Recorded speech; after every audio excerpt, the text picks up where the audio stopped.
쓰기를 많이 안 해본 친구예요. 그래서 쓰기를 해보라고 하니까 뭘 어떻게 적어야 될지 막막한 거예요. 그런데 이제 이 아이가 어떻게 바뀌냐 하면 영어 원서에 나올 법한 그런 문장들로만 이제 쓰기가 이루어지고 있는 거죠. 그러면 이 아이가 중학생이 되어서 중학교 문법 수업을 듣거나 혹은 고등학교에서 수능형 문제를 보고 그걸 서술형 평가를 뭔가를 써내야 된다. 그렇게 힘들어할 가능성은 희박하다.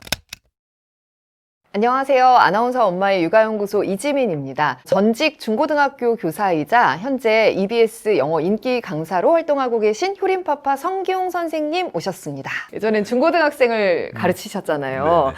그때 영어 쓰기를 이제 어린 나이부터 꾸준하게 훈련해본 아이들과 그렇지 않은 아이들 좀 표가 많이 나던가요? 표가 많이 나죠.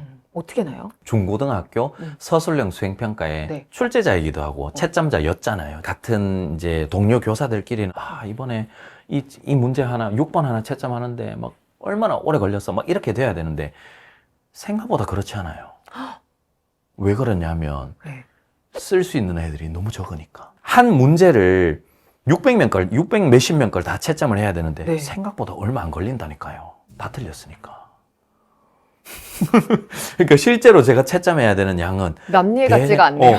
대략 한 어. 60명에서 100명 사이인 거예요. 100명이 채 안 되는 거예요. 제가 읽어볼 만한 답안은 50명도 안 되는 거예요. 못 써요. 그러니까 중학생들은 서술형 평가를 치면 네. 어느 정도는 적어요. 왜냐하면 시험이 안 어렵거든요. 근데 고등학교는 이제 그게 안 돼요. 수준 높은 글을 나의 말로 주제를 한 문장으로 쓰거나 혹은 그 이상을 쓰거나 요약을 한다거나 혹은 해결책을 써야 된다거나 이 쓰기나 말하기를 어느 순간부터 챙겨서 한 아이들은 소수에 속하는 거죠. 적은 축에 속하죠. 그러니까 이게 딱 티가 바로 나는 거예요. 이 아이는 영어를 할 수 있는 아이다. 그 아이가 외국을 갔다라는 게 의미하는 게 아니에요. 외국 안 갔다 온 아이가 대부분이에요. 근데 어떤 아이들 보면 얘는 영어 책도 좀 읽었고 어릴 때부터 쓰기를 좀 했네. 실제로 제가 다 물어보기도 했었고 시험을 다 치고. 그러니까 이제 그게 차이가 확연히 나는 거죠. 그러면 이제 초등에서 영어 쓰기를 시작하려고 해봐요. 언제부터 시작하면 좋을까요? 초등 영어 쓰기는 원할 때 하시면 돼요. 그래요? 네네, 원할 때 하시면 돼요. 쓰기는 기본적으로는 약간 미뤄도 되는 그런 포인트가 분명히 있어요. 네. 아이가 영어를 처음 딱 시작했을 때 한 바닥을 쓸 수 있는 게 아니잖아요. 그거를 안 한다고 해서 큰일 나지 않습니다. 그러니까 미뤄도 되는 거예요. 어느 정도까지는. 그래서 제가 어느 정도까지는 미뤄도 되는지, 즉 다시 말씀드리면 언제부터는 하는 게 좋은지를 네. 대략 초등 어느 학년이든 간에 AR 지수로 2점대 중반이면 시작하는 게 좋고, 그러나 그 시기를 놓쳤다 할지라도 그렇게 걱정하지 마시라 라는 거 말씀드리고 싶어요. AR 지수 2점대 중반 이미 넘어섰는데 AR 지수가 4, 5인데 읽기는 또 잘 읽어요. 그런데 이 쓰기가 지금 상당히 안 돼 있는 상태고 철자도 많이 틀려요. 괜찮다는 거예요. 그러니까 하기만 하면 돼요. 조금 이게 막 늦어서 큰일 났다가 아니라 그 시기에 하면은 적기이고 좋은 건 맞지만 좀 더 늦어진다고 해서 쓰기를 좀 더 늦게 한다고 해서 막 큰일 난다. 그렇지 않다라는 거죠. 우리말도 그렇지 않나요? 뭔가 고전이라든가 그런 걸 충분히 읽을 수 있어요. 그때 가서 중고등학생이 되어서 논술 연습을 하고 쓰기를 해도 늦은 건 아니라는 거죠. 그 아이가 원할 때 좀 시작해봐도 괜찮다라고 안심되는 말씀을 해주셨는데 영원히 안 원하면 어떡해요? 계속 하기 싫어하면? 네, 그 원인이 있어요. 보통 미취학이나 초등학생들이 집에 오면은 뭘 많이 하죠? 엄마, 오늘 뭐 했는데, 아빠, 오늘 뭐 했는데, 조잘. 이 이야기하는 게 곧 쓰기예요. 그냥 이렇게 써야 돼요. 네. 조잘. 네. 아무거나 막 써야 되는데, 보통 우리가 쓰기라고 하면은 이걸 가르쳐줘요. 틀을 가르쳐줘요. 인트로가 있고, first, second, third가 있고, 뭐 in conclusion이 있고, 그 틀에 맞춰서 써야 되니까 내 조잘이랑은 맞지 않아요. 처음에 누가 그렇게 다 맞겠어요? 다 틀리잖아요. 스쿨을 쓰는데 SCHOL이라고 처음에 안 쓴다니까요. SKUL이라고 쓴다니까요. 근데 그거를 놔둬야 되는데 어느 정도는 용인해줘야 되는데 이건 이렇고. 그러니까 이 썼는 게 벌게지는 거죠.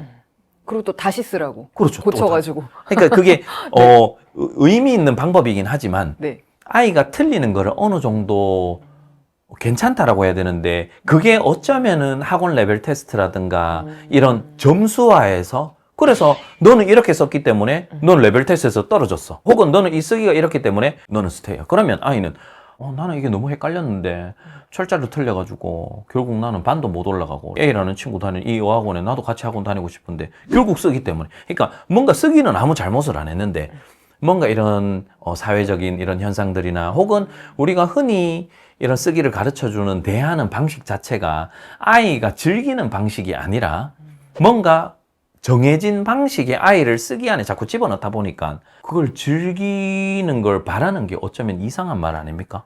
그래서 쓰기는 사실 그냥 편하게 하는 거예요. 편하게.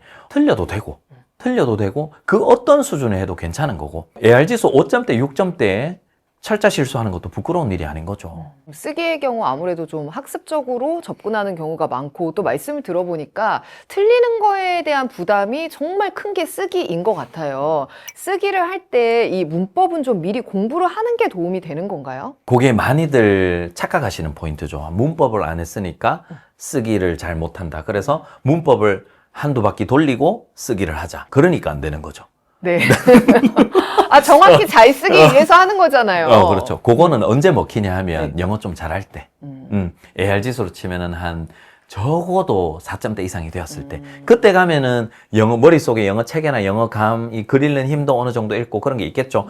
그때 가서 문법을 배우면서 쓰기를 하면은, 이게 시너지가 날 수도 있겠죠. 그냥 편하게 쓰는 그런 활동이 필요하고, 만약에 좀 막막함을 느끼면은 이제 어떤 교재들을 활용해서 이렇게 단계별 쓰기, 그렇게 하는 것들이 필요하다라고 할 수 있겠죠. 오늘 그 아이들이 영어 라이팅한 거를 좀 직접 가져오셨다고 들었어요. 좀 훈련이 많이 된 아이들과 그렇지 않은 아이들 좀 저희가 비교해서 보면 좋을 것 같은데요. 네네네. 자, 첫 번째, 요 자료 같은 경우는 글을 쓸 수가 없던 아이였어요. 네. 글쓰기가 처음이었던 아이고 AR지수로 1점대 초반 아이였어요. 그럼 이제 처음에 쓸 수가 없으니까 단어 수준으로 쓰는 거예요. 이게 이제 일부 가이디드 라이팅인 것이죠. 뭔가를 쓰고 그거를 약간 바꿔본다든가 혹은 원인과 결과를 쓰는데 짧은 문장을 쓴다든가 혹은 어떤 글을 쓰는데 책을 보고 쓴다든가 그게 요 친구고요. 네. 근데 요 아이가 이제 책을 읽으면서 글을 쓰고 말을 하면서 2년이라는 시간이 지났어요. 그래서 지금은 어떻게 쓰냐면 그냥 이제 자기의 생각을 정말 자유롭게 써요. 물론 일부 막히는 표현이 있고 네. 여기에 저희가 첨삭도 해주고 오류도 당연히 있죠. 커가고 있는 과정인 거죠. 하지만 이 친구 이제 챕터북 읽거든요. 네. 챕터북 읽고 그다음에 그 챕터북을 그냥 옆에서 누가 가르쳐주고 해석도 하지 않아요. 저희가 칸만 주면 그냥 쭉 쓰는 거예요. 주어, 동사 이런 것까지도 전혀 체계나 감이 없었던 아이가 책을 읽고 그다음 쓰기 표현을 하면서 이런 구조를 쭉 머릿속에 알아가고 아직까지 문법을 설명은 못하지만 이제 표현은 할 수 있게 되는 거예요. 말을 하고 쓰기를 하면은 알아듣고 이게 다 가능하거든요. 그래서 이 아이는 조금 더 있다가 이제 문법을 하면은 그 적기가 곧 오겠죠. 네네. 곧 오겠죠. 네, 요런 친구가 있고요. 요 친구 같은 경우는 보시면은 글을 적을 수가 있어요. 글을 적을 수가 있는데 철자도 틀려 있고 그다음에 대소문자 당연히 오류가 있고요. 그러나 책 수준으로 치면 한 3점대 후반에서 4점대 초반으로 시작한 네. 친구예요. 이미 그때 이제 중학년을 넘어서고 있었고요. 이렇게 적을 수가 있는 거예요. 지금 보면은 그래도 뭐 이 정도면 그래도 뭐 글자는 조금 그렇지만 그래도 꽤 괜찮지 않나라고 생각하는데 실제로 쭉 읽어보면은 그냥 단순한 문장들이 많고 우리가 흔히 알고 있는 and나 but이나 그런 것들로 흔히 연결이 되어 있는 문장들이 꽤나 많거든요. 이제는 정말 복잡한 문장을 정말 편하게 그리고 또한 정확성도 매우 높아졌고요. 이 아이가 서서히 영어 괴물이 되어가고 있는 거죠. 네, 서서히. 또 제가 마지막으로 보여드릴 친구는 들어왔을 때 이미 5점대 책을 읽고 있었어요. 4점대 후반에서 5점대 책을 조금 더 수준이 높은 네. 거죠. 하지만 쓰기를 많이 안 해본 친구예요. 그래서 쓰기를 해보라고 하니까 뭘 어떻게 적어야 될지 막막한 거예요. 근데 적을 수는 있는, 왜냐하면 네. 수준 자체가 있기 때문에. 그런데 이제 이 아이가 어떻게 바뀌냐 하면 진정한 영어 괴물이 되어가고 있습니다. 이 아이는 좀 더 많이 괴물이 되어가고 좋은 의미로 많이. 네네, 많이 괴물이 되어가고 있어요. 요 아이 같은 경우는 문장을 딱 보면 제가 어떤 생각이 드냐면 내가 적어도 이런 문장을 적을 수 있었을까? 라는 생각이 한 번씩 들 정도로 네. 문장이 복잡하고 또한 어휘의 사용도 이 아이가 다른 영어 학원을 제가 안 다니는 걸 잘 알고 있거든요. 원서 읽기와 쓰기를 거의 메인으로 하고 있어요. 그래서 이 아이 같은 경우는 어휘도 제가 일주일에 외우는 양을 알고 있어요. 그 60개가 뭐예요? 그보다 더 적을 수도 있어요. 하지만 본인이 읽었던 책에서 본인이 몰랐던 그런 단어들을 빼내서 아주 유의미하게 그 문장에 쓰인 의미로 그런 걸 하면서 이제 그게 쓰기에 그대로 다 반영이 되는 거예요.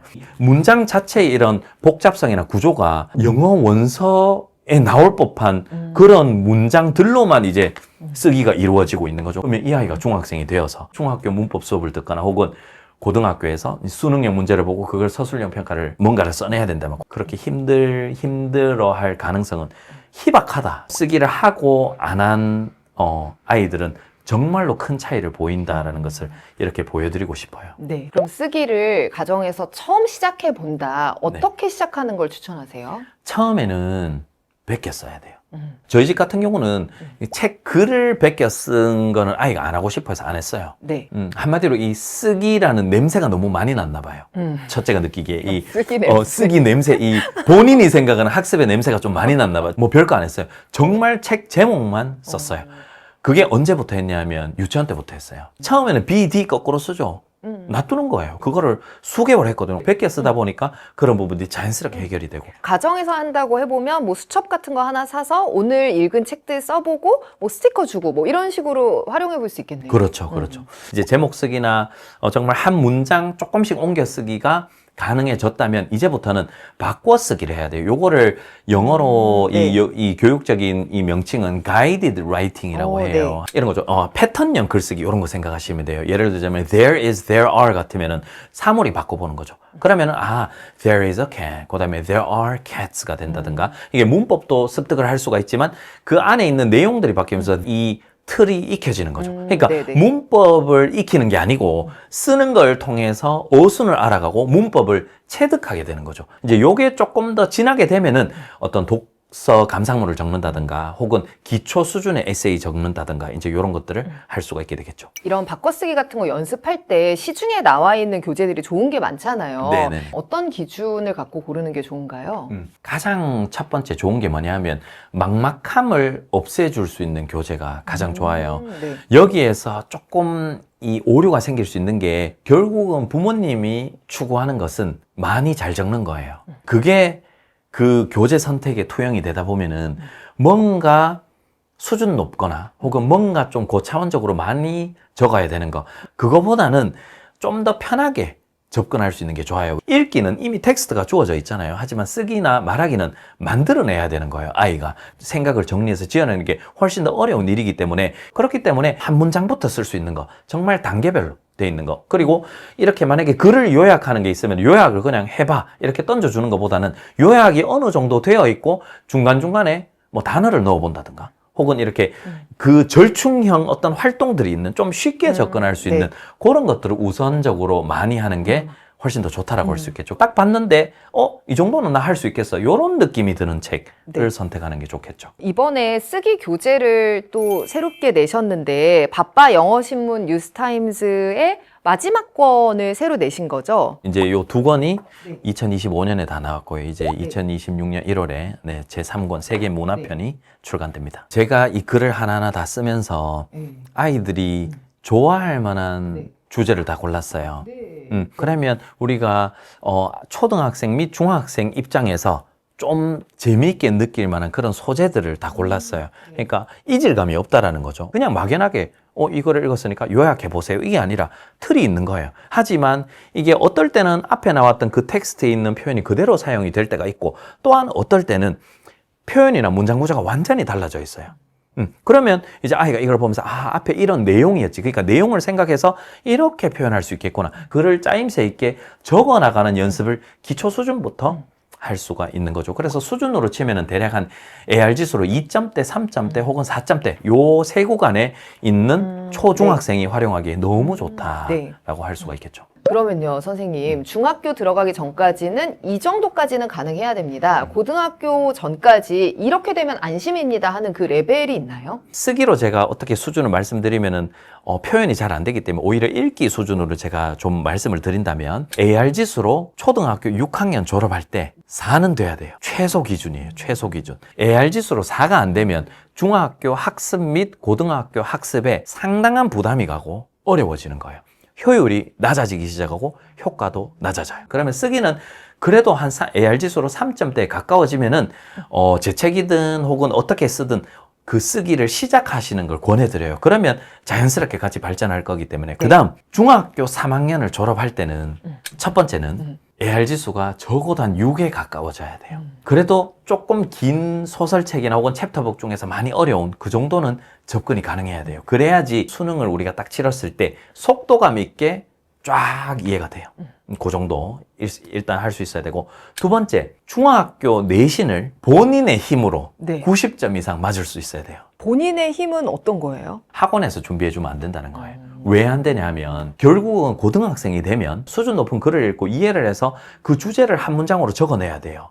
그렇기 때문에 본인이 영어를 사용할 수 있는 역량이 있어야 되는 거죠. 그게 중학교 때 자칫하면 놓치게 되는 거죠. 왜? 중학교 때는 시험 범위 자체가 제가 적다고 말씀을 드렸고, 또한 어느 정도의 암기로, 본문 암기나 이런 것들로 어느 정도는 커버가 됩니다. 그렇게 되면 그게 마치 내가 영어 공부를 잘하고 있는 양 착각을 불러일으키게 되며 실제로 영어 능력 올라가지 않았거든요. 또한 공부 방법 자체가 중학교에서 이렇게 하니까 내 성적 잘 나오던데 라는 나의 현재 중학교 3학년 동안의 공부 방법이 딱 자리 잡게 되는 거죠. 누군가가 준비를 해주면 본문을 외우고 이 문제 푸니까 90점, 95점 나오는데 내 이때까지 잘하고 있는데 그게 아니라는 거예요. 그 공부 방법이 안 통한다라는 거죠. 그러니까 이제 이 본인의 힘으로 중학교 내신을 하나하나 정독하고 본인의 힘으로 그게 돼야지 그 공부법과 그 실력을 그대로 활용해서 고등학교 때까지 이어나갈 수가 있는 것이죠. 네. 그러니까 초등에서 지금 조금은 그래도 시간적인 여유가 있을 때 차근히 좀 하나씩 준비해 보면 좋을 것 같다는 생각이 들었습니다. 오늘 이렇게 나와주셔서 너무 감사드리고요. 감사합니다. 또 다음에 또 나와서 영어에 대해서 많은 이야기 들려주셨으면 좋겠습니다. 너무 재미있게 잘 들었습니다. 감사합니다. 선생님. 고맙습니다. 진행을 잘해주셔서. 어머나. 네. 감사합니다, 선생님. 네, 감사합니다. 고맙습니다. 감사합니다.